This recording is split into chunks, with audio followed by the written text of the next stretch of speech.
Hello students, welcome to magnet brains. मैं हूं Priyanka Dudani, your teacher for class 11th and 12th business studies.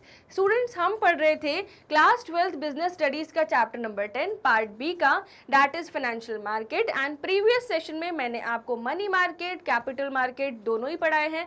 Financial market का भी meaning पढ़ा है, features, natures, classification A to Z हमने सब कुछ किया है। एंड आज हम करने वाले हैं टाइप्स ऑफ कैपिटल मार्केट, जो कि है प्राइमरी मार्केट और सेकेंडरी मार्केट की डिटेल में स्टडी। सो स्टूडेंट्स, आप सभी का वेलकम है मैग्नेट ब्रेन्स के इस अमेजिंग प्लेटफॉर्म पर, जहां पर हम आपको एजुकेशन प्रोवाइड करते हैं from kindergarten to class 12 for CBSE board English medium students के लिए। एंड स्टूडेंट्स, हमारा एक और चैनल है that is dedicated for only and only Hindi medium students, जहां पर हम आपको एजुकेशन प्रोवाइड करते हैं from class 6 to class 12 for Delhi, UP, Bihar, MP and Rajasthan board. जितनी भी वीडियोस आपको मैग्नेट ब्रेन्स के प्लेटफॉर्म पे मिलती हैं वो है 100% फ्री, वो भी हाई क्वालिटी में। एंड स्टूडेंट्स, चाहे हिंदी मीडियम चैनल हो चाहे इंग्लिश मीडियम चैनल हो, दोनों के ही कोर्सेज फुली ऑर्गेनाइज्ड हैं, वो भी DPPs के साथ, यानी कि डेली प्रैक्टिस प्रॉब्लम्स। सो देर किस बात की है, अगर आपको ई नोट्स, ई बुक्स चाहिए, उसकी लिंक डिस्क्रिप्शन बॉक्स में जाओ, एक्सेस करो and have a look at each and every file.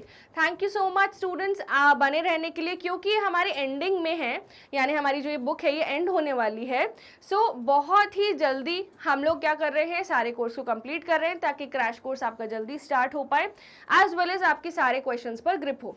जैसा कि आप सब जानते ही हैं कि हम फुली ऑर्गेनाइज्ड कंप्लीट कोर्स पढ़ाते हैं आपको, यानी कि यहाँ पर हम आपको पूरी कंसेप्चुअल क्लैरिटी के साथ, उसके बाद वन शॉट रिवीजन, NCERT के questions, most important questions, CBSE sample paper solutions, MCQs जिसमें assertion, reasoning, statement based, match the following, हर तरीके के क्वेश्चंस आपको करवाए जाते हैं। सो 100% फ्री एजुकेशन है। आपको बस एक काम करना है, लेके आने बिजनेस स्टडीज में 80 on 80, क्योंकि 20 नंबर जो हैं आपके प्रोजेक्ट के हैं। सो कंसेप्चुअल क्लैरिटी के साथ सिलेबस आपका कवर होना ये आपकी जिम्मेदारी है एंड पढ़ाना मेरी जिम्मेदारी है। सो बस फटाफट से आ जाओ एंड अपनी कंसेप्ट रजिस्टर खोलो एंड उसके साथ साथ चलिए पढ़ते हैं आज का topic, that is types of capital market. एक बार मैं फिर से थैंक यू बोलूंगी, बहुत ही एंड के डेज हैं ये एंड मैं बहुत ही इमोशनल फील करती हूँ जब ये पूरी बुक कंप्लीशन पे आ रही है। अभी हमारा जो कंज्यूमर प्रोटेक्शन वाला चैप्टर है that is left, marketing is left, but yes ये वाला चैप्टर तो ऑलमोस्ट एंड ही होने वाला है। सो अब आपको क्या करना है, फटाफट से वीडियो को लाइक करना है, चैनल को सब्सक्राइब करना है एंड अगर आप अभी से भी स्टार्ट कर रहे हो तो कोई बात नहीं, आपको बस क्या करना है, वन शॉट रिविजन्स को अच्छे से देखना है। एंड आई होप अगर आपने प्रीवियस सेशंस देखे हो तो वन शॉट रिविजन्स आपके लिए बहुत हेल्पफुल होंगे। अगर नहीं देखे हैं तो डिटेल सेशन देखना भी बहुत ज़रूरी है, क्योंकि उसमें मैंने निमोनिक्स, चार्ट्स एंड की एरियाज बताए हैं जो इंपॉर्टेंट हैं, बुलेट पॉइंट्स याद करने का तरीका बताया, मैंने खुद आपके लिए शॉर्ट ट्रिक्स बनाई हैं। सो बस आपको बने रहना है चैनल के साथ। सो चलिए स्टार्ट करते हैं हम आज का session, that is types of capital market. Types of capital market की बात करें सो इसके दो मेन कंपोनेंट्स होते हैं, यानी दो टाइप्स होते हैं कैपिटल मार्केट के, प्राइमरी मार्केट और सेकेंडरी मार्केट। ठीक है, सो प्राइमरी मार्केट को बोला जाता है investor to company, investor to issuer, और सेकेंडरी मार्केट को बोला जाता है investor to investor.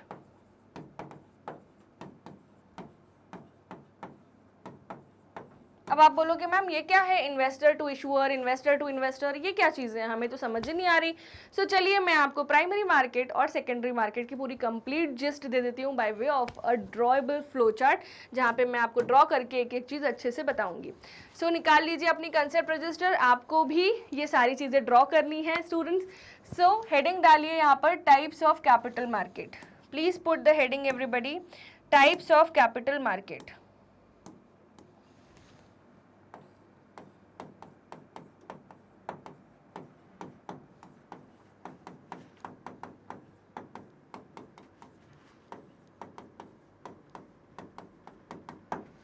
Okay students, so heading डाल ली आप सबने, types of capital market.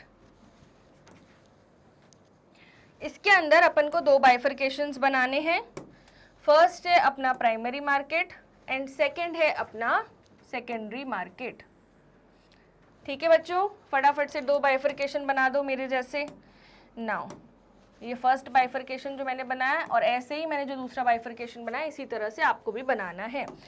And यहाँ पे आपको लिखना है बेटा, यहाँ पे you have to write first money market, sorry not money market, primary market, sorry, हाँ, प्राइमरी मार्केट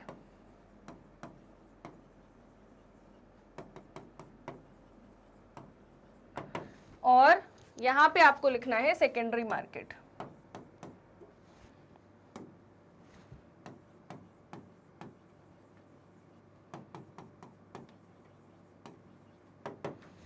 ठीक है। सो प्राइमरी मार्केट की अगर अपन बात करें, सो यहाँ पर सबसे पहली जो इम्पोर्टेंट बात है कि यहाँ पर एक इन्वेस्टर कंपनी से शेयर परचेज करता है, यानी इशूअर से शेयर परचेज करता है, तो ये फर्स्ट टाइम इशू है, इसको हम क्या बोलते हैं, new issues market, new issues और फर्स्ट टाइम परचेज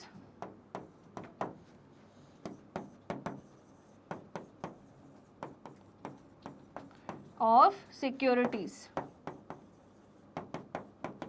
अब ये जो इन्वेस्टर था, इसने प्राइमरी मार्केट में पहली बार शेयर्स या डिबेंचर या कुछ भी उसने खरीद तो लिया, कोई भी सिक्योरिटी। अब ये चाहता है इससे मनी मल्टीप्लाई करना, यानी ये इसको सेल करना चाहता है। तो क्या ये प्राइमरी मार्केट में सेल कर पाएगा? नहीं। प्राइमरी मार्केट में इशूअर इन्वेस्टर को सिक्योरिटीज बेचता है, वो फर्स्ट टाइम सिक्योरिटीज होते हैं, जिसको हम बोलते हैं न्यूली इशूड सिक्योरिटीज। क्या बोलते हैं हम इसको? Newly issued securities. एंड वो वाली सिक्योरिटीज आपने फर्स्ट टाइम परचेज किया, आप इसको प्राइमरी मार्केट में सेल नहीं कर सकते। आप इसको कहाँ सेल करोगे? सेकेंडरी मार्केट में। तो सेकेंडरी मार्केट में ये जो इन्वेस्टर था, जिसके पास शेयर था, इन्वेस्टर 1, ये दूसरे इन्वेस्टर को, इन्वेस्टर 2, दूसरे इन्वेस्टर को शेयर बेचता है। तो क्या उससे बोलेगा ये ले मेरे शेयर, ला पैसे दे दे? नहीं। ये सब किसके थ्रू होता है स्टूडेंट्स? ये सब होता है ब्रोकर के थ्रू। अब आप बोलोगे मैम कितना फनी था ये, है ना? नहीं ये सब किसके थ्रू होता है स्टूडेंट्स? ब्रोकर के थ्रू। तो ब्रोकर क्या होता है आज के जमाने में? इंटरमीडियरीज। ब्रोकर का नया वर्ड क्या है? इंटरमीडियरी, यानी बिचौलिया, यानी मिडिलमैन। ठीक है, तो ये ब्रोकर है, जिसको हम और क्या बोलते हैं? इंटरमीडियरी।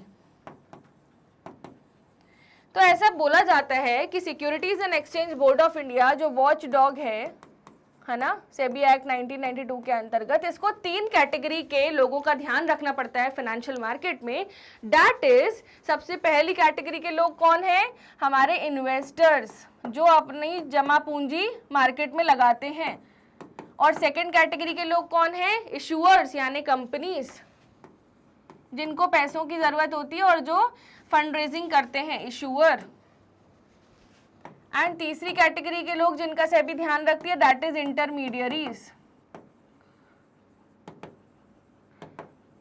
तो अगर इन्वेस्टर टू कंपनी ट्रेडिंग हो रही है, उसको हम क्या बोलते हैं? Primary market. Investor to investor trading हो रही है वाया ब्रोकर, उसको हम क्या बोलते हैं? उसको हम बोलते हैं सेकेंडरी मार्केट, जिसको आप क्या बोलते हो? सट्टा बाजार।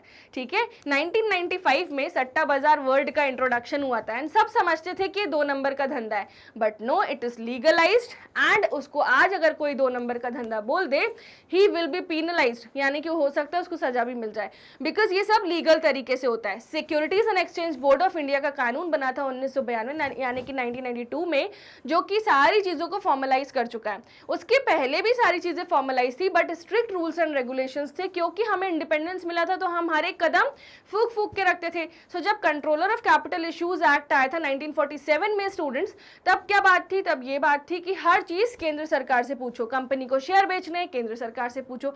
कंपनी को पैसों की जरूरत है, केंद्र सरकार से पूछो। सो इतने रूल्स एंड रेगुलेशंस की वजह से कंपनी डिमोटिवेट हो जाती थी, बट सेबी में ऐसा नहीं है। और अब तो हमारे पास एक और पॉलिसी है जिससे सारे ट्रेड बैरियर्स रिमूव हो चुके हैं, that is LPG policy, liberalisation, privatisation, globalisation. अब आप बोलोगे मैम आपने वर्ड किया सारे, नॉट सारे, बट कुछ ट्रेड बैरियर्स। अभी भी हम लोग ने कुछ चीजें रिस्ट्रिक्ट करके रखी है, हम अभी भी सोने की चिड़िया हैं और हमेशा ही रहेंगे।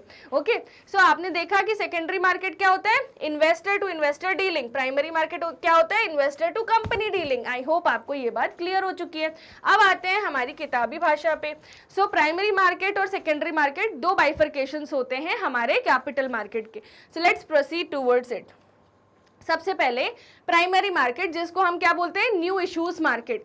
सो primary market is also known as new issued market, as in this market securities are sold for the first time to the investor. Okay students, that is the new securities are issued from the company. इसकी definition को लिखो, then हम आगे बढ़ते हैं।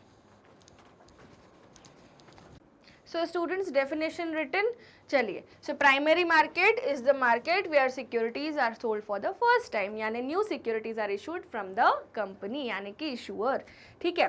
So primary market, primary capital market directly contributes in the capital formation, because in the primary market company goes directly to investors and utilizes these funds for investment in building, plants, machinery or their future projects. So company अगर fundraising कर रही है तो उन्हें पैसे कहाँ मिलते हैं? पैसे उन्हें प्राइमरी मार्केट में मिलते हैं. इन्वेस्टर अपनी फंड्स को मल्टीप्लाई कर रहा है तो वो कहाँ वो मल्टीप्लाई करता है? सेकेंडरी मार्केट में मल्टीप्लाई करता है. प्राइमरी मार्केट से जो पैसा आता है उसमें जो इशूअर होता है कंपनी, वो क्या करते हैं? उन फंड से अपने बिजनेस ऑपरेशंस रन करते हैं, चाहे वो उन्हें बिल्डिंग में पैसा लगाना हो, चाहे लैंड में, चाहे वर्किंग कैपिटल में, चाहे प्लांट एंड मशीनरी खरीदना हो. यूजुअली लैंड और बिल्डिंग फिक्स्ड एसेट्स में आते हैं स्टूडेंट्स, तो वहाँ पर हैवी इन्वेस्टमेंट रिक्वायर्ड होती है. ओके, एंड मशीनरी भी इन सम केसेस. अगर मशीनरी हैवी प्लांट मशीनरी आप रख रहे हो तो डेफिनेटली ज़्यादा पैसा लगेगा ही. सो यूजुअली फंड रेजिंग इसीलिए होती है ताकि बिजनेस ऑपरेशंस रन हो पाए. सो प्राइमरी मार्केट में जो इन्वेस्टर पैसे देता है, द एप्लीकेशन अलॉटमेंट मनी आप सीखते हो ना अकाउंटिंग फॉर शेयर कैपिटल में, वो पैसा डायरेक्टली यूज होता है टुवर्ड्स द इन्वेस्टमेंट, है ना. तो इसमें बेसिक क्या आते हैं? लैंड एंड बिल्डिंग्स, ठीक है, फिर आता है प्लांट एंड मशीनरी, फिर उसके बाद आता है वर्किंग कैपिटल, फिक्स कैपिटल. जहाँ जहाँ हमको पैसों की ज़रूरत होती है हम ये सारी चीज़ों में पैसा लगाते जाते हैं. जिस भी पर्पज़ से हमने फंड रेजिंग किए वो पर्पज़ के लिए वो फंड्स को यूटिलाइज करते हैं, and those funds are obtained in the primary market. मतलब प्राइमरी मार्केट में कंपनी डायरेक्टली इन्वेस्टर से जुड़ती है, या इन्वेस्टर टू इन्वेस्टर बातें नहीं होती, इन्वेस्टर टू कंपनी बातें होती हैं, यानी कि investor to issuer. Okay, I hope आपको ये पर्टिकुलर स्टैंजा एकदम क्लियर है, जो मैंने आपको फ्लो चार्ट में भी समझाया था. सेम बात ही मैंने आपको समझाई थी.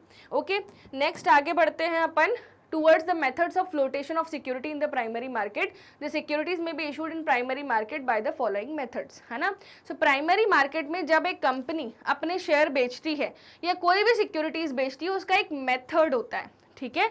सो फर्स्ट मेथड है public issue through prospectus, and students हमारा सेकंड मेथड है offer for sale, and third method है प्राइवेट प्लेसमेंट, एंड फिर है अपना राइट इशू, एंड उसके बाद है EIPOs यानी इनिशियल पब्लिक ऑफरिंग्स, ठीक है. फिर अपना सेकेंडरी मार्केट आ जाएगा. तो ये 5 मेथड्स हैं, ठीक है.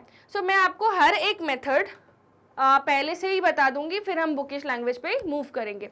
सबसे पहला है पब्लिक इशू थ्रू प्रोस्पेक्टस, ठीक है. So let's proceed here. Public issue through prospectus, ध्यान से समझना, मैं कंसेप्ट समझाने जा रही हूँ.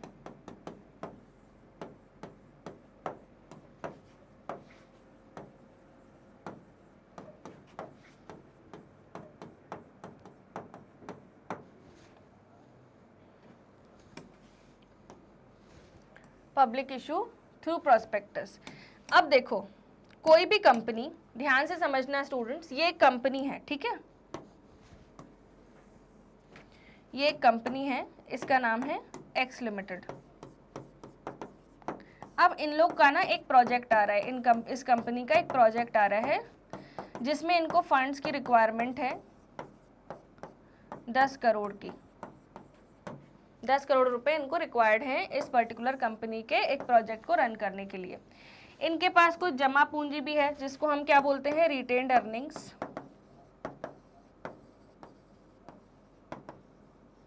3 करोड़ की. इसके बाद इनके पास कुछ रिजर्व्स एंड सरप्लस भी हैं, तो सरप्लस अमाउंट इनके पास पड़ा है 2 करोड़ का, ठीक है. बट इनके पास, इनको अपने बिजनेस ऑपरेशंस यानी डे टू डे वर्किंग भी मैनेज करनी है, तो वो ये रिटेन्ड अर्निंग से day to day working manage करना चाहते हैं, एंड ये चाहते हैं कि ये पूरे 8 करोड़ रुपए की फंड रेजिंग करें.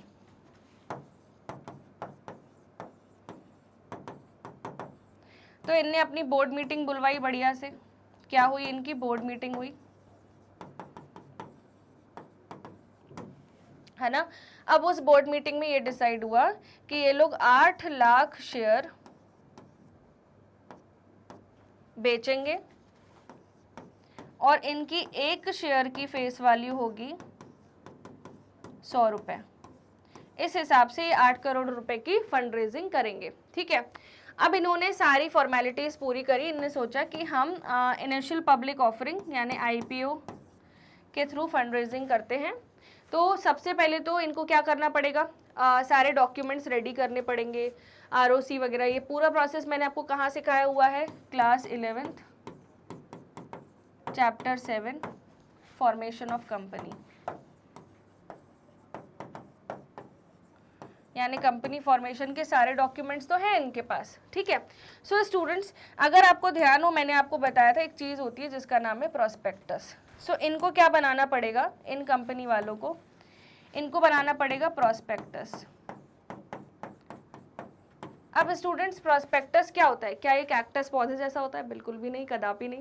प्रोस्पेक्टस मतलब क्या होता है? प्रोस्पेक्टस होता है इनविटेशन लेटर। जैसे मान लो कि प्रियंका मैम का बर्थडे है, मेरा बर्थडे है, एंड मुझे सबको इनवाइट करना है, तो मैं सबको क्या करूँगी, व्हाट्सएप पे एक से पोस्टर बना के भेज दूंगी that please come to my birthday, please come to my birthday, please come to my birthday, all the snacks served, we will enjoy a lot. इस तरीके से मैं इनवाइट करूंगी, यस और नो।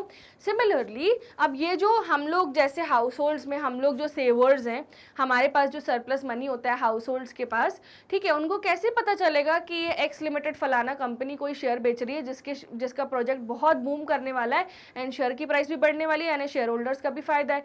तो उनको पता चलने के लिए उन्हें इन्वाइट तो करना पड़ेगा ना, यस और नो। सो इनवाइट करने के लिए वो क्या बनाते हैं, प्रोस्पेक्टस। सो प्रोस्पेक्टस क्या होता है, इनविटेशन, इन्विटेशन लेटर। अब इस इन्विटेशन लेटर में क्या होता है, it is an invitation to shareholders for the subscription of shares, it is an invitation to shareholders for the subscription of shares, ठीक है, it is an invitation to shareholders for the subscription of shares. अब ये जो prospectus है ये बन चुका। अब ये प्रोस्पेक्टस क्या होता है, सर्क्यूलेट होता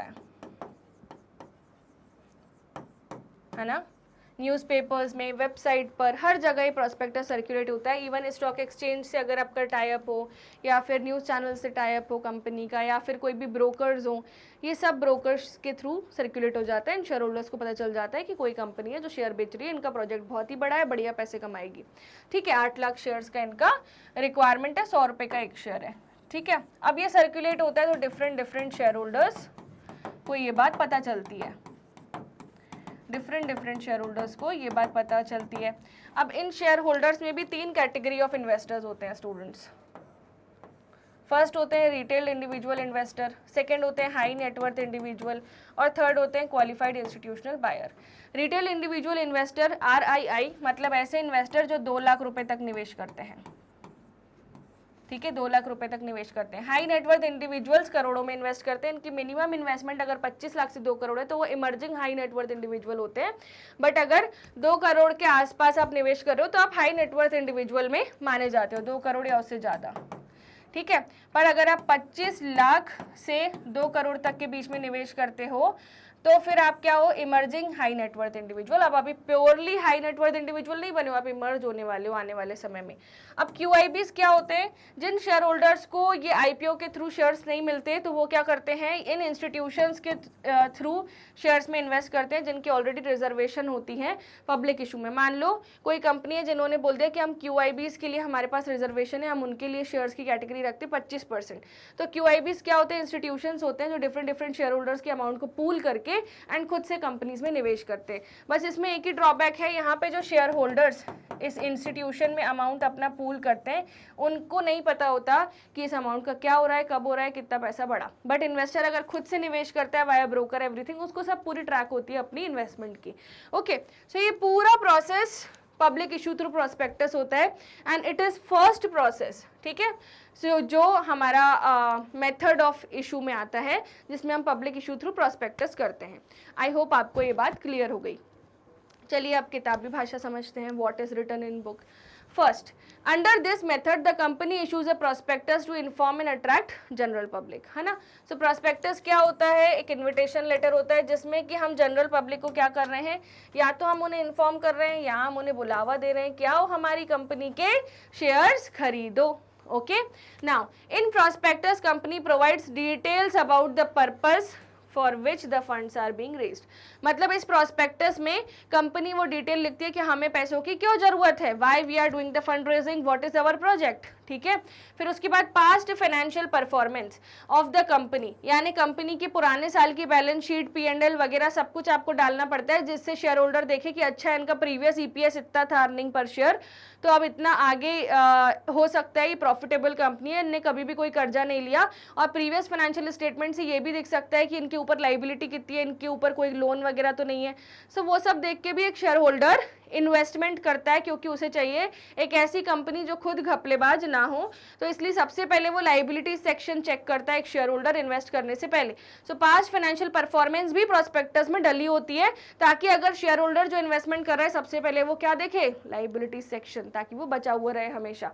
background and future prospects of the company, A to Z सब लिखा होता है, कंपनी किसने बनाई, कंपनी में कितने डायरेक्टर है, डायरेक्टर कहाँ रहते हैं, डायरेक्टर्स की कितना कितना होल्डिंग है, एज वेल एज शेयर्स कितने हैं, फंड रेजिंग कितनी, कंपनी का प्रोजेक्ट में कितने रेवेन्यू जनरेट हो चुका है, एक एक चीज उस प्रोस्पेक्टस में लिखी होती है, जो एक शेयर होल्डर के लिए वाइटल है।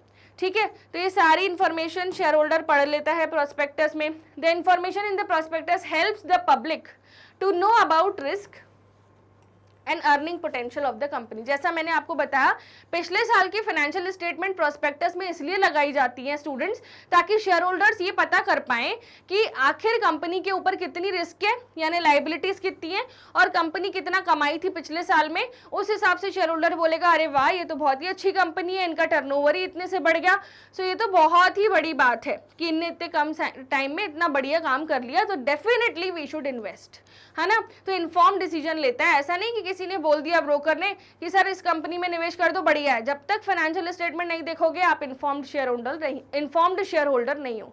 ठीक है, फिर of the company and accordingly decide whether to invest और नॉट। एक शेयर होल्डर ही है जो अपने जमा पूंजी लगाता है इशूअर्स के पास, सो उसको ये इन्वेस्टमेंट डिसीजन लेना पड़ेगा, भाई मैं इन्वेस्ट करूं या ना करूं। इन्वेस्ट करूं तो मुझे ये देखना पड़ेगा कि प्रोस्पेक्टस के साथ जो प्रीवियस ईयर के फाइनेंशियल स्टेटमेंट अटैच्ड है उसमें लॉसेस तो नहीं है, कहीं मेरा पैसा डूब तो नहीं जाएगा, या फिर ऐसा तो नहीं है कि वहां प्रीवियस फाइनेंशियल स्टेटमेंट में बहुत सारी लाइबिलिटी शो हो रही हो जो इस साल पे ऑफ होंगी।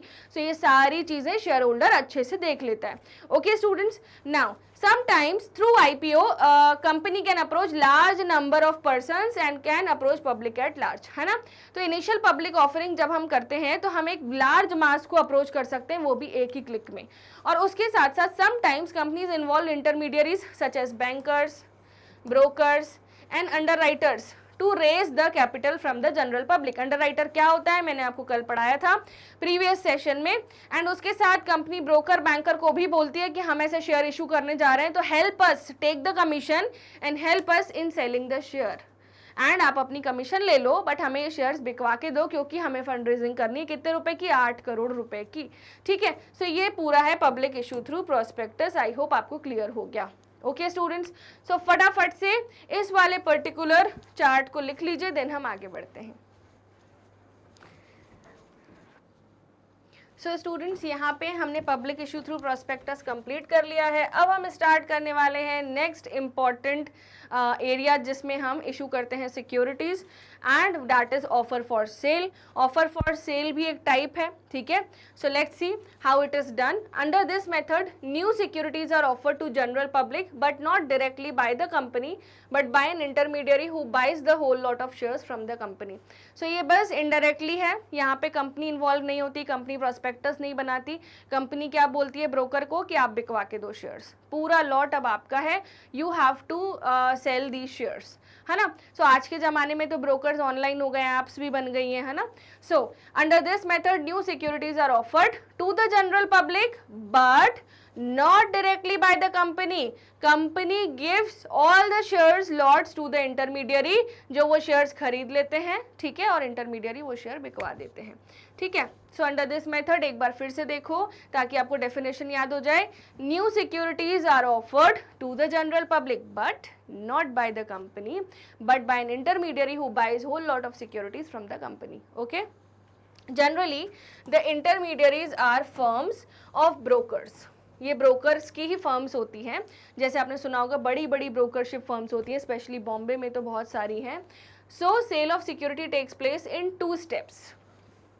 फर्स्ट स्टेप होता है when the company issues securities to the intermediary at face value, and second when the intermediary issues securities to the general public at a higher price to earn profit.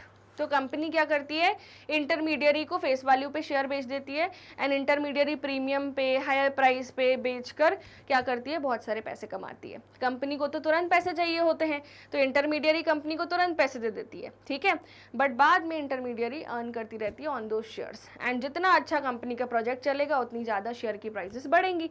But किसी को पता ही नहीं होता कि actually में company ने shares नहीं बेचे हैं, उस बिचौलिए ने शेयर बेचे, उस मिडिल पर्सन ने शेयर बेचे हैं, ठीक है। That is offer for sale.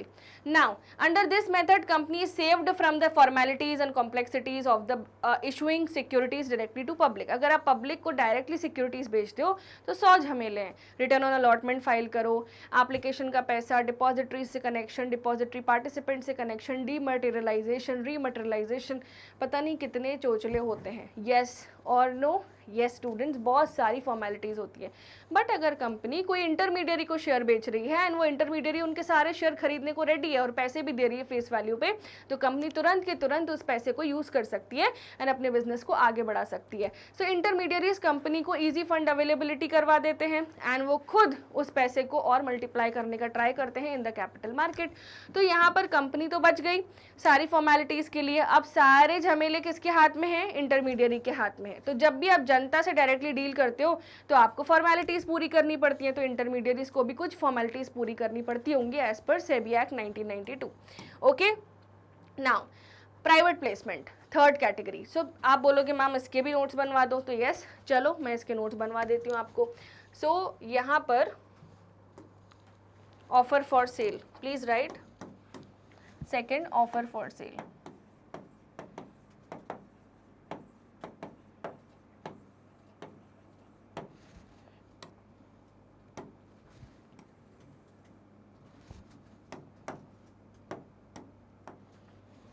Under this method,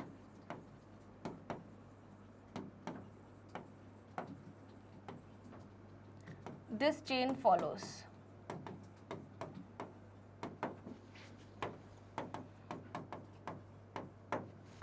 यहाँ पे आप लिखोगे कंपनी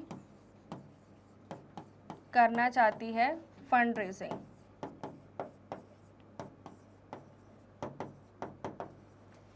वो भी किससे, पब्लिक से। बट कंपनी पब्लिक से ये पैसा डायरेक्टली नहीं लेना चाहती, ठीक है। तो कंपनी क्या करती है, एक शॉर्टकट अपनाती है। कंपनी अपनी सिक्योरिटीज सेल करती है इंटरमीडियरी को फेस वैल्यू पर, और ये इंटरमीडियरी पब्लिक को सिक्योरिटी सेल करता है हायर प्राइस पर। तो इससे क्या होता है, ये जो कंपनी का शॉर्टकट कंपनी ने अपनाया है, इससे कंपनीज फॉर्मेलिटीज पूरी करने से बच जाती है। कंपनी को फॉर्मेलिटीज यानी फ्लोटेशन कॉस्ट बियर नहीं करनी पड़ेगी।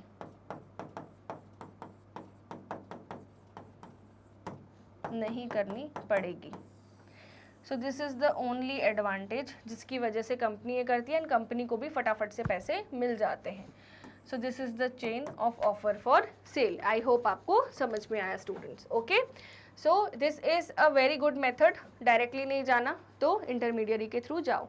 नेक्स्ट इज प्राइवेट प्लेसमेंट, यानी अपने अपनों को शेयर बेचो, ठीक है।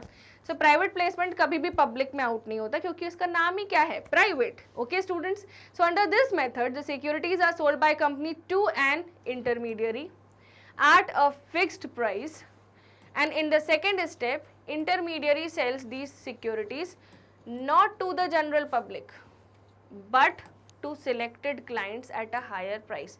जैसे आपने देखा होगा रिलायंस जियो ने कुछ समय पहले अपने स्टेक्स फेसबुक को, विस्टा इक्विटी पार्टनर्स को और न जाने कौन कौन से पार्टनर्स थे उनको प्राइवेटली सेल किए।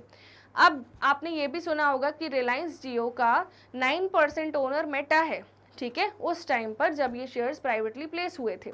ओके, सो ये जो प्राइवेट स्टेक्स सेल होते हैं, इसकी नॉलेज पब्लिक में नहीं होती, बट लेटर ऑन न्यूज़ आ जाती है, पर इसको पब्लिक को नहीं सेल किया जाता है, इसको कुछ स्पेसिफिक क्लाइंट्स को ही सेल किया जाता है। एंड यूजुअली ये जो क्लाइंट्स होते हैं हाई नेटवर्थ इंडिविजुअल्स होते हैं, ठीक है। सो टू अ सिलेक्टेड क्लाइंट्स जब आप बेच रहे हो ना, जनरल पब्लिक को आप शेयर नहीं बेच रहे, वो भी इनडायरेक्टली इंटरमीडियरी के थ्रू आप जा रहे हो, तो फिर क्या होता है, ये हायर प्राइस पर बेचे जाते हैं, जिससे पैसा कंपनी के पास फटाफट आ सके।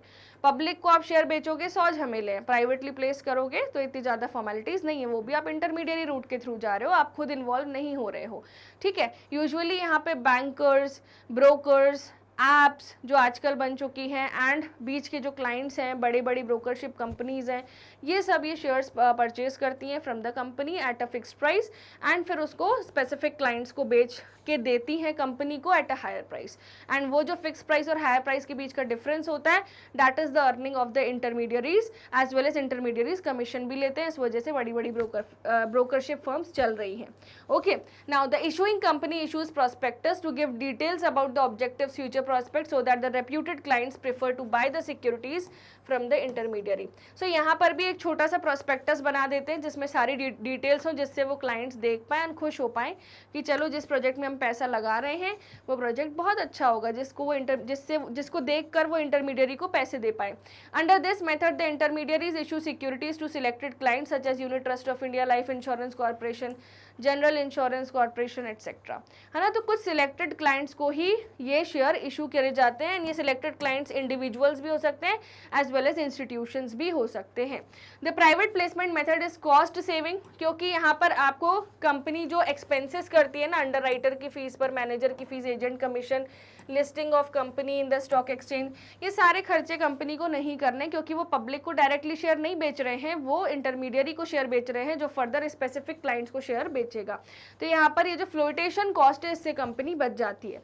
Now small and new companies prefer private placement as they can not afford to raise from public issue, क्योंकि फ्लोटेशन कॉस्ट हाई होती है। फ्लोटेशन कॉस्ट मतलब शेयर इशू करने के पहले के सारे झमेलों का खर्चा, ठीक है। सो आई होप आपको प्राइवेट प्लेसमेंट एकदम क्लियर है। चलो उसके मैं आपको नोट्स बनवा देती हूँ फटाफट से, फ्लो चार्ट। थर्ड लिखिए प्राइवेट प्लेसमेंट।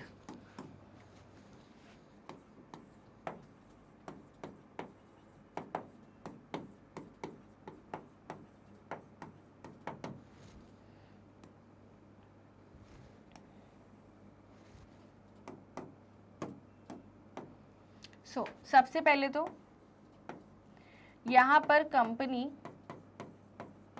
यानी कि इशूअर को करनी है फंड रेजिंग। तो ये लोग क्या करते हैं, अपने स्पेसिफिक प्रोजेक्ट्स के लिए जब इनको फंड रेजिंग करनी होती है तो ये लोग इंटरमीडियरी को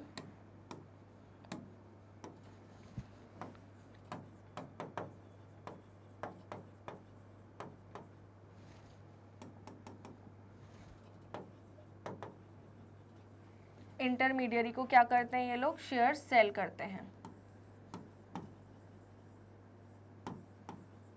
और इंटरमीडियरी इनसे शेयर्स क्या करता है, बाय करता है, बाय शेयर्स फ्रॉम कंपनी, ठीक है। अब ये सब चीजें जो होती हैं, they are done at a fixed price, at a fixed price. अब क्या होता है, इंटरमीडियरी ने शेयर तो खरीद लिए इनसे, इसके बाद क्या होगा स्टूडेंट्स, इसके बाद ये इंटरमीडियरी फर्दर शेयर सेल करेगा, sell shares to specific clients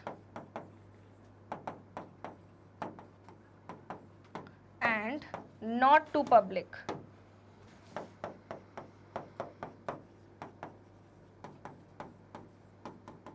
अब इस शेयर सेल करने से पहले इंटरमीडियरी कंपनी से एक चीज़ बोलता है, इंटरमीडियरी कंपनी से बोलता है सर हमें क्या चाहिए पड़ेगा, एक प्रॉस्पेक्टस, ताकि हम वो आपके स्पेसिफिक क्लाइंट्स को शो कर सके, हम वो आपके स्पेसिफिक क्लाइंट्स को शो कर सके, ये हमें प्रॉस्पेक्टस चाहिए ही चाहिए, ठीक है। इतनी बात क्लियर है।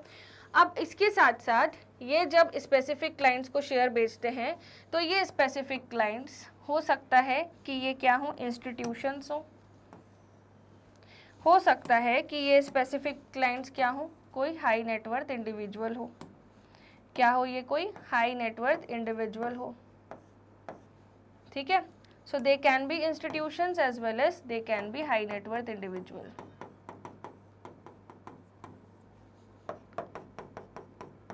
एंड यहाँ पर ये हायर प्राइस पर सेल करते हैं। अब इससे क्या हुआ, कंपनी के शेयर्स तो बिक गए, कंपनी को पैसे भी मिल गए, पैसे तो कंपनी को पहले ही मिल चुके थे, फंड्स तो उनको इंटरमीडियरी ने दे ही दिए थे कंपनी को। बट इंटरमीडियरी को फंड्स कब मिलेंगे, जब ये लोग शेयर परचेज करेंगे, यानी शेयर्स प्राइवेटली प्लेस परचेज करेंगे। अब क्या हुआ, ये बिचौलिए ने शेयर बिकवा के दे दिए और बिचौलिए ने ज़्यादा प्राइस पर बेचे, तो इससे क्या हुआ स्टूडेंट्स, इससे वो कमाने लगा। एंड ये जो इंटरमीडियरी है ये कंपनी से बोलेगा चलो मैंने आपके शेयर्स खरीद लिए, मुझे क्या चाहिए, कमीशन, लाओ मुझे कमीशन दो। तो कमीशन भी वो कमा रहा है, एज वेल एज जो difference in the fix price and higher price है वो भी वो कमा रहा है। एंड इससे एक और चीज़ होती है कि कंपनी फ्लोटेशन कॉस्ट से बच जाती है, is saved from the flotation cost.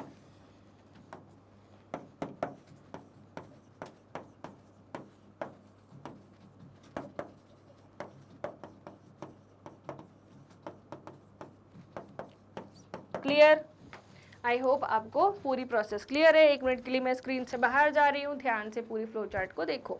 Okay चलिए लेट्स प्रोसीड फर्दर। फिर है राइट इशू। अब राइट इशू क्या होता है, राइट हैंड से इशू करना शेयर्स, लो मैं अपने सीधे हाथ से आपको शेयर बेच रही हूँ, नो राइट इशू ऐसा नहीं होता है students, it is a different concept. And ये शेयर्स कुछ स्पेसिफिक कैटेगरी ऑफ पीपल को बेचे जाते हैं। सो एक बार रीड आउट करो देन हम आगे बढ़ते हैं। So now students let's understand right issue, वो भी डिटेल में, ठीक है। सो इसके साथ साथ मैं आपको इसकी फ्लो चार्ट भी बनवाऊंगी, डोंट वरी एट ऑल, जैसे मैंने सारे टॉपिक्स की बनवाई है, the crux and the shortest part, ठीक है। Right issue for the existing companies, ठीक है, यहाँ पे एग्जिस्टिंग कंपनीज बोला गया है, मतलब ऐसी कंपनीज जिनको ओपन हुए काफ़ी समय हो चुका है, ठीक है। So this is the issue of new share to the existing share holders, it is called right issue because it is the preemptive right of the share holders that the company must offer them new issue before subscribing to the outsiders. Each shareholder has the right to subscribe to the new shares in the proportion of the shares he has already holding. Okay, now right issue is mandatory for companies under Companies Act 1956. Okay, so ये है अपना right issue and इसके बाद stock exchange does not allow the existing companies to go for new issue without giving preemptive rights to the existing shareholder, because if new issue is directly issued to the new subscribers then the existing equity shareholders may lose their share in the capital and control of the company. It would water their equity. Okay so क्या लिखा है यहाँ पर, ये सबसे important line है, if the new issue is directly issued to the new subscribers then the existing equity share holders may lose their share in the capital and control of the company, that is it would water their equity. To stop this preemptive or right issue is compulsory for existing company. Okay, to stop this the preemptive or the right issue is compulsory for the existing company. यहाँ पे इस तरह की बातें बोली गई है। अब बोलोगे मैम ये सब पढ़ के तो हमें कुछ नहीं समझ आया, आप इजी भाषा में समझाओ कि आखिर ये किस तरह की ट्रेड है एंड या कौन किसको कितने शेयर बेच रहा है, एंड कुछ भी क्लियर नहीं हो पा रहा है इसको पढ़ के, तो क्योंकि हम फर्स्ट टाइम पढ़ रहे हैं, राइट स्टूडेंट्स। आप इसकी अकाउंटिंग भी करते हो, अकाउंटिंग फॉर शेयर कैपिटल जब आप पढ़ते हो क्लास 12th में तो आप इसकी अकाउंटिंग भी करते हो, अकाउंटिंग फॉर राइट शेयर्स, है ना, जब भी कंपनी राइट इशू करती है, इवन आप बायबैक ऑफ शेयर्स की भी एंट्री करते हो। सो आखिर ये राइट इशू है क्या, लेट्स अंडरस्टैंड इन डिटेल, ठीक है। सो अब राइट इशू क्या होता है समझते हैं, चलो हेडिंग डालो यहाँ पर, राइट इशू।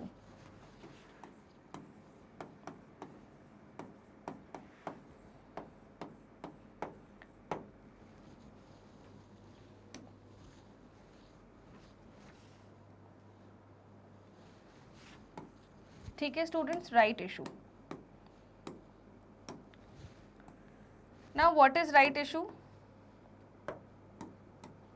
सबसे पहले it can be done by existing company only, it is to be done by existing company only.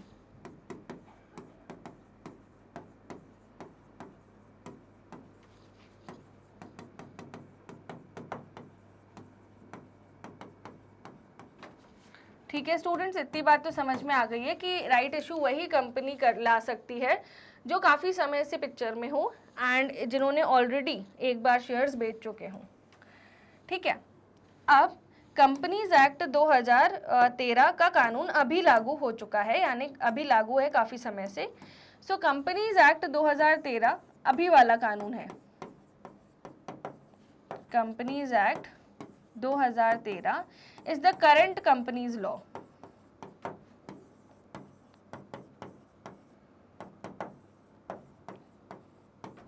But इससे पहले भी एक एक्ट था और उससे पहले भी एक एक्ट था और उससे पहले भी एक एक्ट था, यानी कानून तो बदलता रहता है। इंडिपेंडेंस के टाइम के बाद का एक्ट देखे, सो इंडिपेंडेंस के टाइम के बाद का जो एक्ट था दैट वाज कंपनीज एक्ट 1956, यानी इसके जस्ट पहले वाला कानून कंपनीज एक्ट 1956। ठीक है, सो कंपनीज एक्ट 1956 का जो लॉ आया था, इसमें ये बोला गया था कि जब भी कंपनी, मान लो कंपनी फर्स्ट टाइम इशू कर चुकी है, issue of shares is done. ठीक है, अब कंपनी सेकेंड टाइम इशू करने जा रही है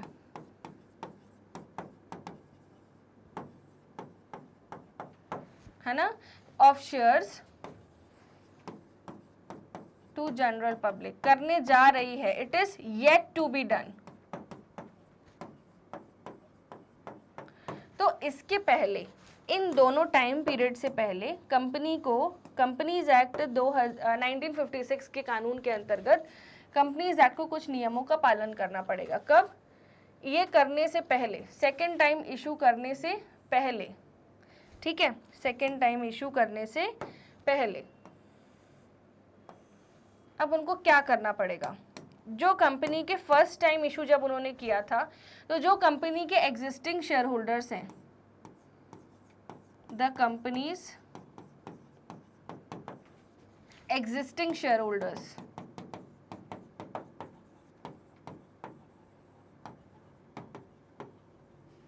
ठीक है, कंपनी क्या करेगी? इनको बोलेगी कि हम लेके आए हैं आपके लिए राइट इशू, अभी हमने मार्केट में शेयर नहीं बेचे हैं, market we have not sold share in the market,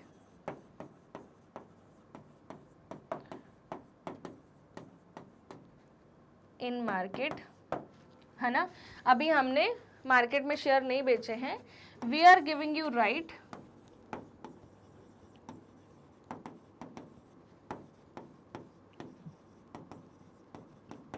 if you wish to subscribe for the shares.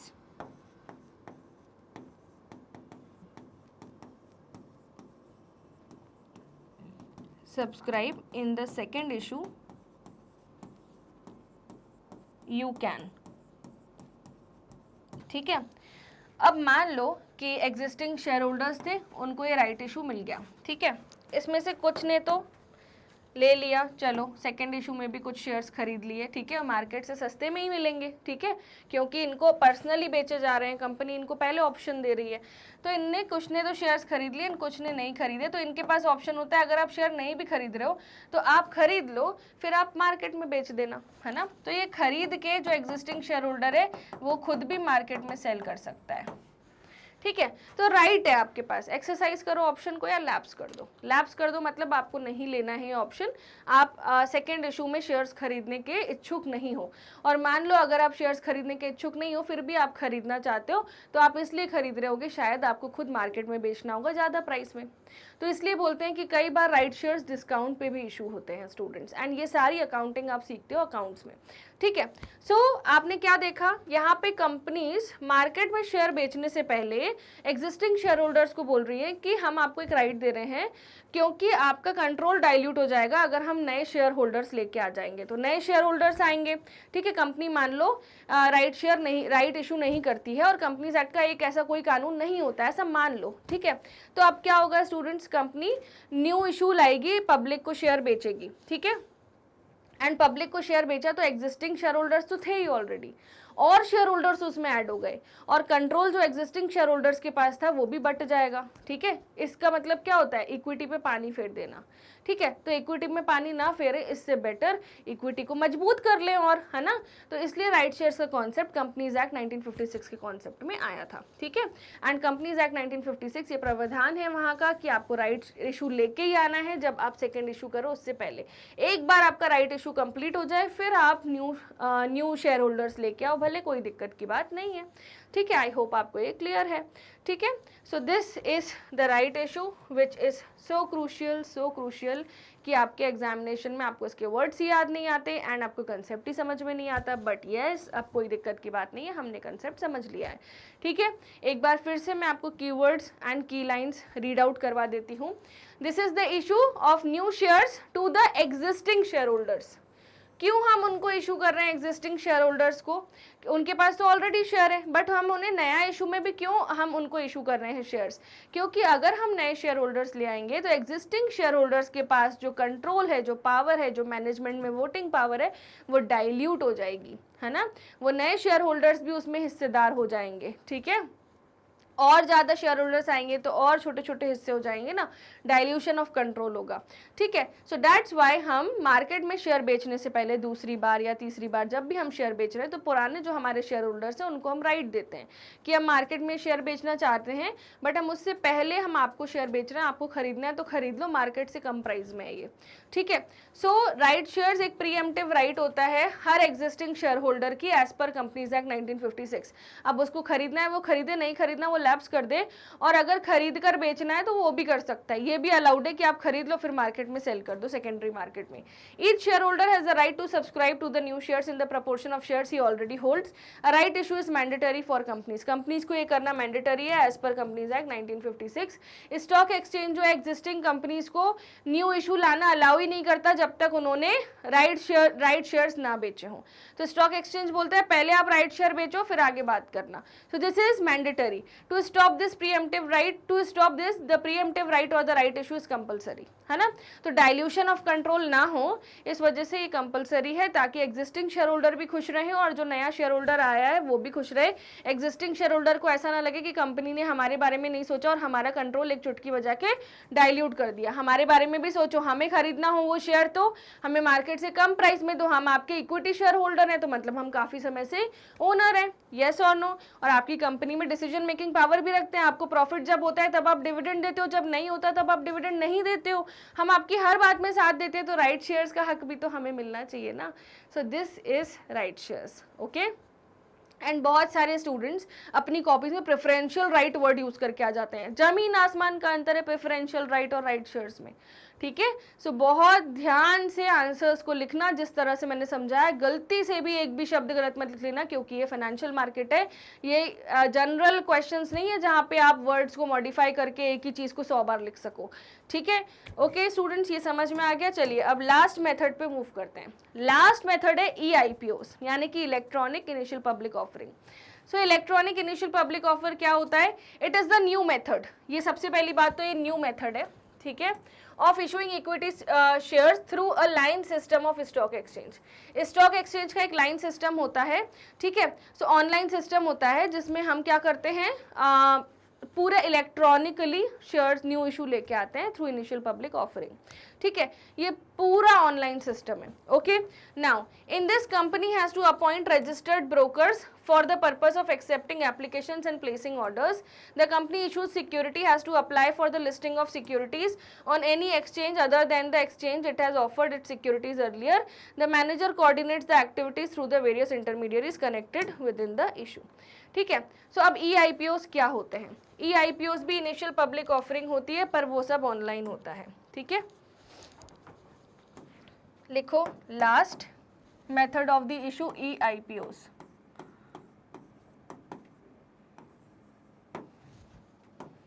सबसे पहले तो हम इसका फुल फॉर्म लिखेंगे, electronic initial public offer. Electronic initial public offer.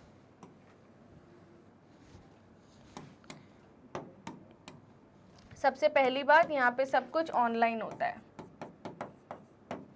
Second बात, कंपनीज को अपनी सिक्योरिटीज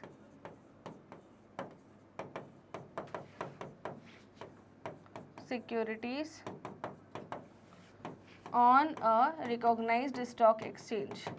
ठीक है, NSE BSE दो बहुत पॉपुलर स्टॉक एक्सचेंज है, टोटल 7 रिकॉग्नाइज्ड स्टॉक एक्सचेंज है, बट NSE BSE बहुत पॉपुलर है। तो कोई भी रिकॉग्नाइज्ड स्टॉक एक्सचेंज पे आप अपनी सिक्योरिटीज़ को लिस्ट करा सकते हो जिस पे आपने कभी पहले ना कराई हो।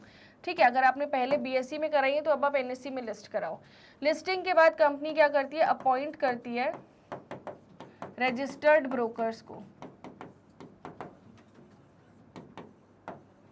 अब आप बोलोगे मैम ये क्या भला है रजिस्टर्ड ब्रोकर्स।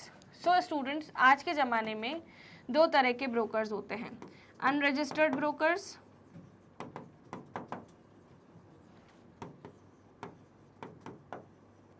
एंड नेक्स्ट होते हैं रजिस्टर्ड ब्रोकर्स।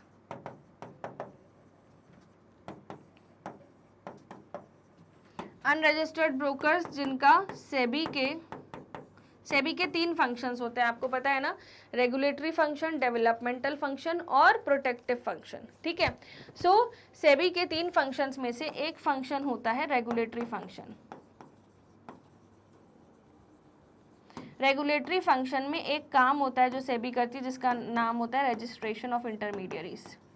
इसका एक फॉर्म होता है जो ब्रोकर्स को भरना पड़ता है, फॉर्मेलिटीज़ पूरी करनी पड़ती है एंड ये सेबी द्वारा आप गवर्न होंगे, यानी सेबी इनकी देखरेख करेगा। सो ये होते हैं स्टूडेंट्स रजिस्टर्ड ब्रोकर्स। ये गलत लिखा गया है, ये होते हैं रजिस्टर्ड। ठीक है, ये होते हैं रजिस्टर्ड ब्रोकर्स।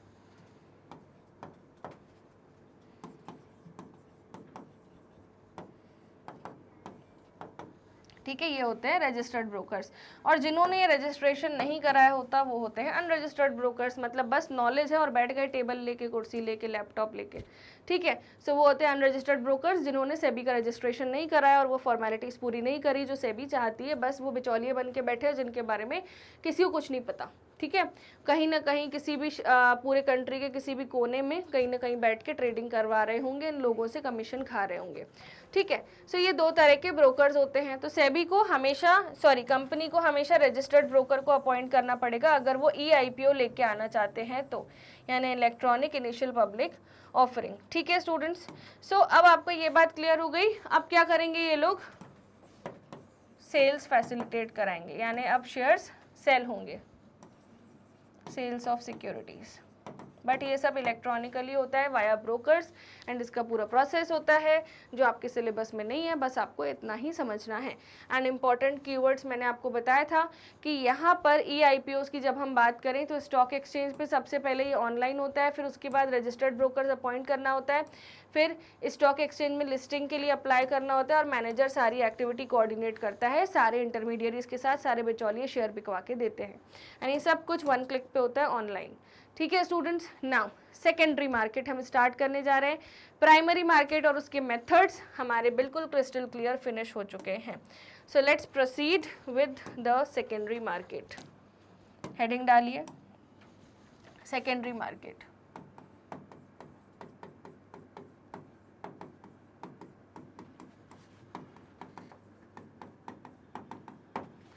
सो स्टूडेंट्स, सबसे पहली बात, सेकेंडरी मार्केट में जो ट्रेडिंग होती है that is between investor to investor via brokers.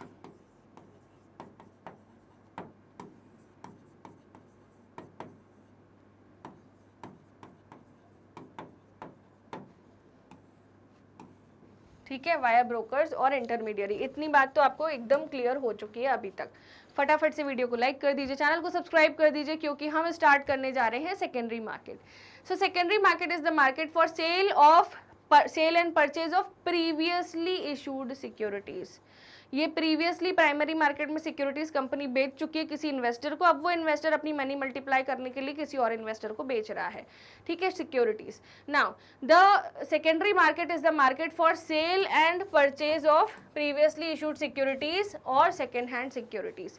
तो यहाँ पर जो सेल एंड परचेज होती है, here first point, secondary market is the market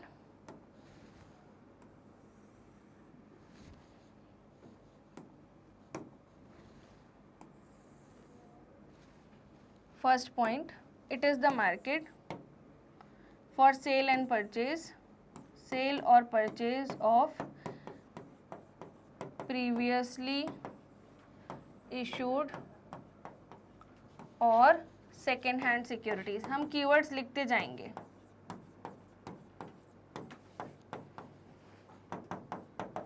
clear?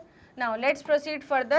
In the secondary market, the securities are not directly issued by the company to investor. The securities are sold by existing investor to the other investor. जैसा मैं आपको already लिखवा चुकी हूँ, यह investor to investor trading होती है via brokers.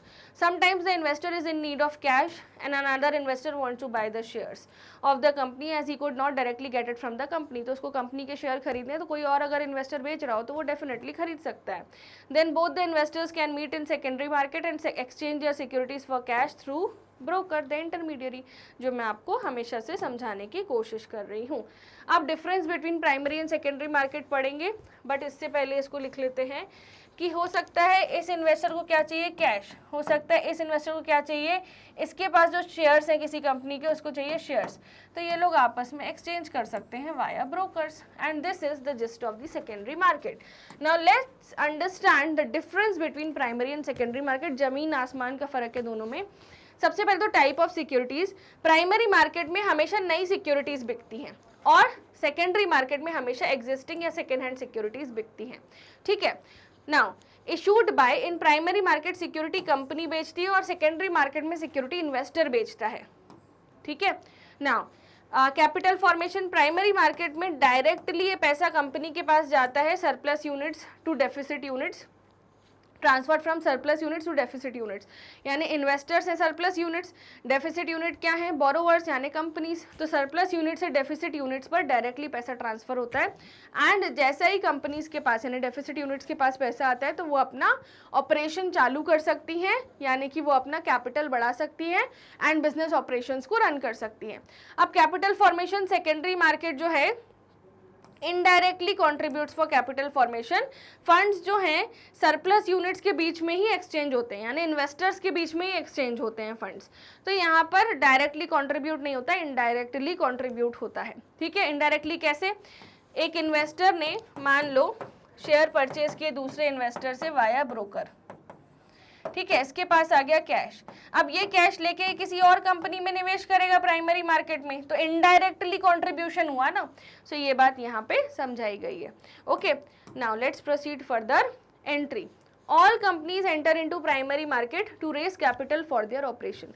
सभी कंपनीज क्या करती हैं, जब उनको पैसों की ज़रूरत होती है वो प्राइमरी मार्केट में शेयर बेचती है ताकि जो सरप्लस यूनिट्स हैं यानी इन्वेस्टर्स हैं वो शेयर परचेज कर सके और डेफिसिट यूनिट्स का कैपिटल फॉर्मेशन हो सके यानी कंपनीज का।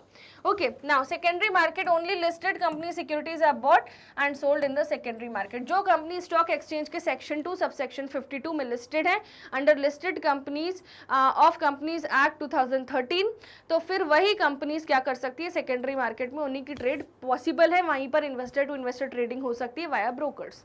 Now geographical location, primary market की कोई फिक्स ज्योग्राफिकल लोकेशन नहीं है। ठीक है ना। All the institution, banks, foreign investor, ये सब प्राइमरी मार्केट है। और सेकेंडरी मार्केट का फिक्स्ड ज्योग्राफिकल एरिया होता है, फिक्स्ड वर्किंग आवर्स होते हैं, क्योंकि यहाँ पर आपको इंटरमीडियरी के पास जाना होता है। वो इंटरमीडियरी आपको बताएगा कि अच्छा आपको शेयर बेचने हैं, तो मेरे पास ये इन्वेस्टर्स हैं जो शेयर खरीद सकते हैं। उसके पास पोटेंशियल इन्वेस्टर्स की लिस्ट होती है। ऐसे भी इन्वेस्टर्स होते हैं जो शेयर बेच रहे होते हैं, ऐसे भी इन्वेस्टर्स होते हैं जो शेयर खरीद रहे होते हैं, और वो इंटरमीडियरी बिचौलिया होता है। ठीक है ना। Price, prices of the securities are fixed by the management of the company. और सेकेंडरी मार्केट में प्राइजेस जो हैं फ्लक्चुएट होते हैं, are fixed by the demand and supply of factors of the stock exchange market. ठीक है। Now further बढ़ते हैं। पार्टिसिपेंट्स, तो प्राइमरी मार्केट में जो पार्टिसिपेंट्स होते हैं वो कौन कौन हैं, financial institution, banks, public and private companies, foreign investors, ordinary investors, public. Now money market में क्या होता है स्टूडेंट्स, यहाँ पर हम जो डिफरेंस बिटवीन पढ़ रहे हैं that is between capital market and money market, that is not primary and secondary market. Okay. So ये न्यू डिफरेंस बिटवीन स्टार्ट हुआ है स्टूडेंट्स। अभी तक हमने जो भी पढ़ा यहाँ तक, this is the difference between primary and the secondary market. यहाँ से हम न्यू डिफरेंस बिटवीन स्टार्ट कर रहे हैं, दैट इज कैपिटल मार्केट और मनी मार्केट के बीच का डिफरेंस। नाउ मैंने आपको क्या क्या बताया था, एक बार फिर से रिकॉल करते हैं इसको स्टार्ट करने से पहले। मैंने आपको बताया था एक होता है मनी मार्केट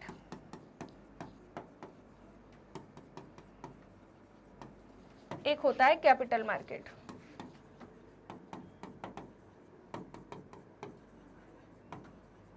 है ना, और ये दोनों ही फाइनेंशियल मार्केट के हिस्से होते हैं। और एक होता है प्राइमरी मार्केट, एक होता है सेकेंडरी मार्केट। और ये दोनों ही कैपिटल मार्केट के हिस्से होते हैं।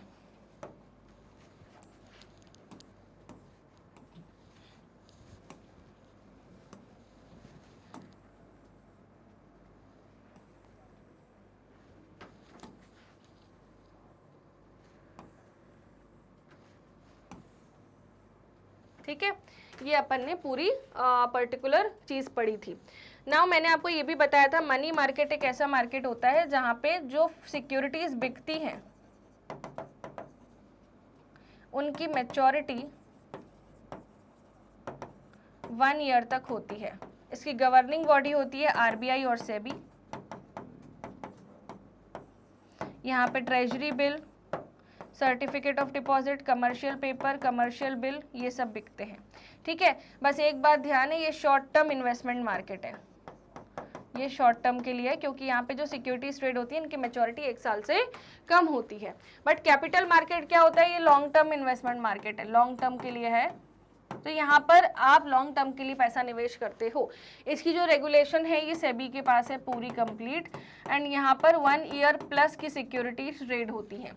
ठीक है, अब इसमें अगर आप डायरेक्ट इन्वेस्टर कंपनी को अप्रोच कर रहा है, दिस इज प्राइमरी, एंड यहाँ पे इन्वेस्टर के साथ ट्रेडिंग कर रहा है वाया ब्रोकर्स, तो दैट इज सेकेंडरी। ये सारी बातें आई होप आपको ये पूरा जिस्ट क्लियर है।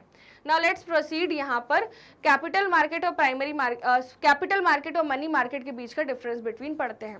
सो स्टूडेंट, सबसे पहली बात, जब हम बात करते हैं कैपिटल मार्केट की तो पार्टिसिपेंट्स कौन कौन होते हैं यहाँ सारे, तो the participants in the capital market are financial institutions, है ना। तो ये भी अपने क्या होते हैं, लॉन्ग टर्म मार्केट है। तो ऑब्वियसली हो सकता है कि कंपनी मान लो लोन ले रही हो, है ना, लोन ले रही हो ब्याज पे, तो ये भी तो एक तरह से कुछ फाइनेंस अवेल करना ही हुआ। या कंपनी फाइनेंशियल इंस्टीट्यूशंस को अपने स्टेक सेल कर रही हो, तो ये भी प्राइवेट प्लेसमेंट की कैटेगरी में आ जाएगा लॉन्ग टर्म के लिए।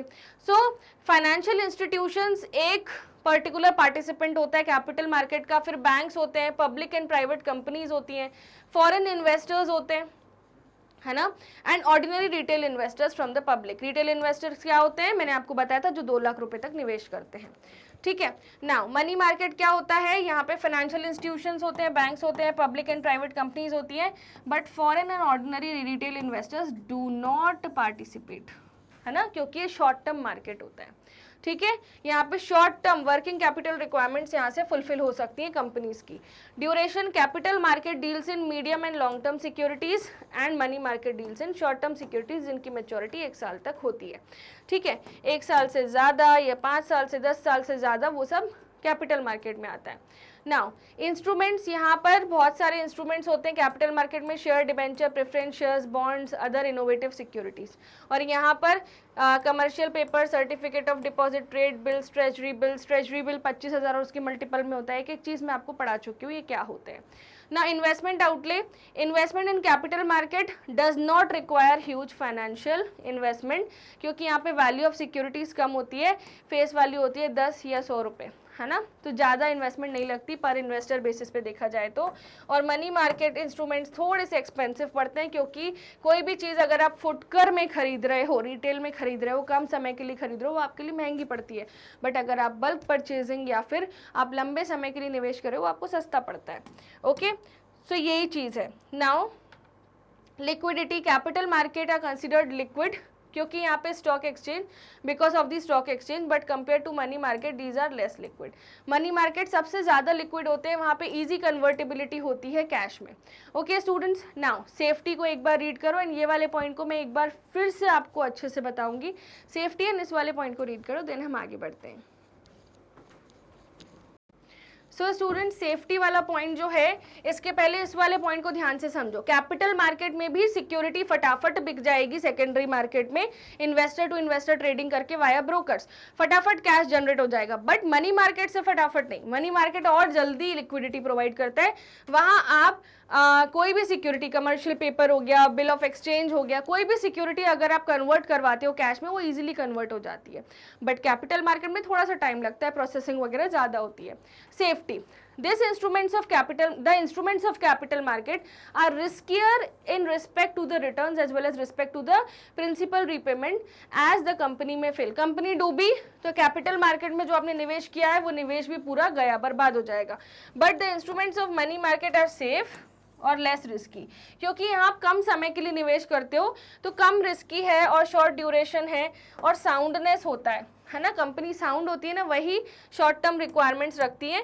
क्योंकि आप खुद सोचिए कि अगर आप वर्किंग कैपिटल के लिए मनी उठा रहे हो, फंड रेजिंग कर रहे हो वर्किंग कैपिटल या day to day operation meet करने के लिए, तो आप साउंड हो, मतलब आपको लॉन्ग टर्म इन्वेस्टमेंट की नीड नहीं पड़ रही है। So now next is expected return. Capital market में the expected return is higher in capital market as along with the regular dividend or interest there are chances of capital gain। यानी अगर equity share holder company को ज़्यादा profit होता है तो equity share holder को भी प्रॉफिट होता है। Now money market, the expected return on money market is less, क्योंकि कम ड्यूरेशन के लिए तो यहाँ पे कई बार तो रिटर्न्स फिक्स भी होते हैं।